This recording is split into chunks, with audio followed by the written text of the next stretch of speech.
A semicolon is used when the author had the option to end their sentence but chose not to. You are the author, and the sentence is your life. There's hope, there's love, your story matters, your story is worth it. These are the words of a true fighter. She experienced hell on earth. From experiencing many obstacles in her life including bullying, rejection, suicidal tendencies, self-injury, addiction, abuse, to rape, to even the loss of her own father to suicide. It was all too much for Amy Bluell. But if it wasn't for her, the unified movement known as Project Semicolon wouldn't exist. The project was founded in 2013 as a means of raising awareness around mental health, what it is, how important it is to look after your own and that of others, as well as the issues, be they severe and or many, that can and do harm to one's own mental health, causing them to fall mentally ill. And what does the semicolon tattoo mean to you? To me, it's a symbol to never give up. Never give in to the only way out is basically in your life and committing suicide. For me, I personally feel no one should be driven to that point to the only decision that they have left is to leave this world by their own hands. I got this tattoo after my second stint in clinic. I've known about the Semicolon Project for a long time. I know all what it means. So I got the tattoo so that every time I'm feeling really shit, I'll be like, it's there. I actually got it like maybe 2 or 3 weeks ago. I've always wanted to get it because it means a lot to me about awareness of mental health issues. But the biggest thing that stood out for me, I'm quite a grammar Nazi or big on English, and I love the whole meaning of it where a writer could choose to end their sentence but they chose not to. It's the pause. It's not giving up but not ending just yet. So we're not ending, we're about to carry on, but it's a symbol for everybody that's suffering with depression, bipolar or any sort of mental illness. To say it's okay, we understand. Well, I do like tattoos in general, and also the semicolon, you can, like looking at it on the screen, it's not the same as looking at it on your body every day. And it's always going to be a part of you, what's happened. You can't really forget what happened.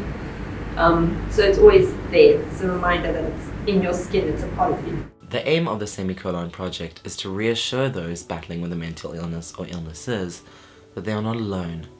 And as a matter of fact, a lot of people are going through their own battles and probably also need the same reassurance. By getting a tattoo of the semicolon on one's body, it shows that they are either aware of the battle against mental illness, or that they are battling with or have battled mental illness, or even both, and acts as a reminder to take a pause when life becomes unbearable at times, with the knowledge that it will get better. And what events, if I may ask, what events happened in your life that led to you getting the semicolon tattoo? Well, there are several things that happen in my life, but it's not just for myself, because underneath the semicolon I got my mom's initials also tattooed on, because my mom's was or is bipolar.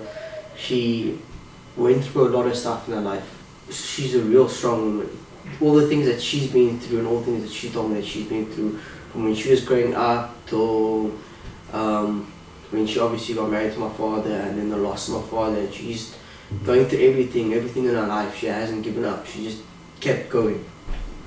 I went to a psychiatrist after my dad passed away. I also went for anger management classes because I wasn't able to control my emotions anymore. Yeah, mainly for the tattoo was because of all the things I've been through in my life.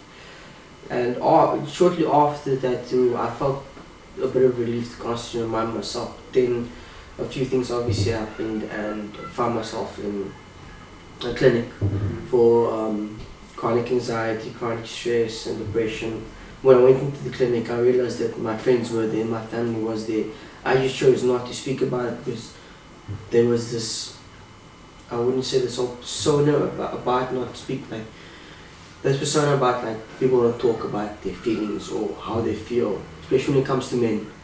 I believe men should talk about their feelings. Don't bottle it up. It's the stereotype about a man not talking about their feelings and stuff like that is not right. It causes issues that get pushed down to later generations, especially their children and things like that.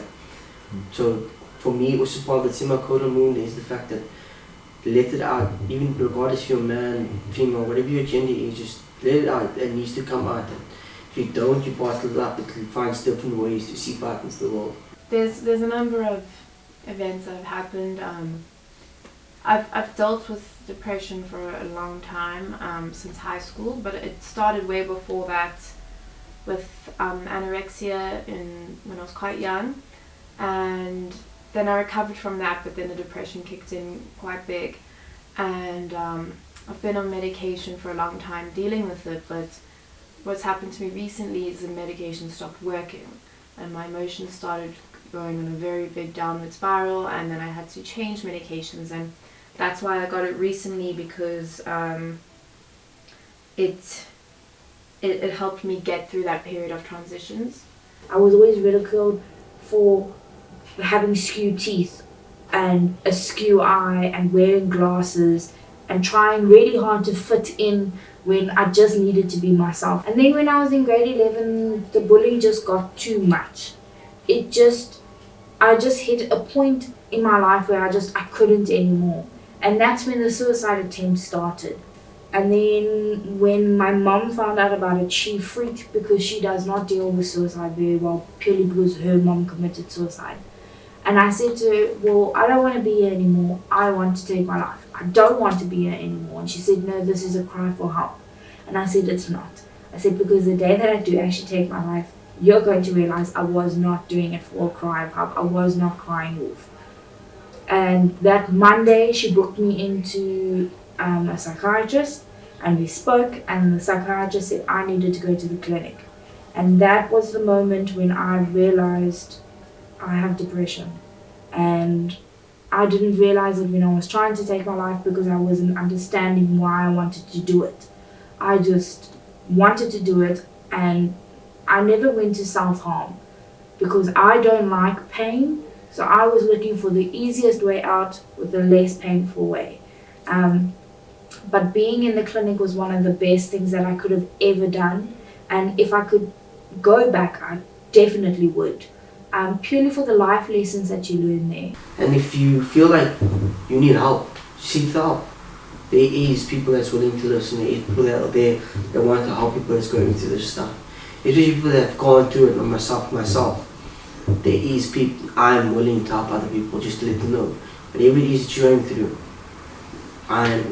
we are here to help. That's what's so great and amazing about the Semicolon Project. It's a pity that the awareness is only picking up now in the 21st century. Nonetheless, there is always someone that's out there willing to listen and help you. So my advice to anybody that is struggling is don't get to the point where you cannot come back. Life is so beautiful and so amazing, and it takes one person to listen to you, to listen to your story and be like, you're actually an inspiration. By being a globally reached project, this has helped extensive amounts of the population to learn more about mental illness itself, its effects, how to cope with it, and also how to respond to others with appropriate measures to ensure that they can cope with their mental illness or illnesses.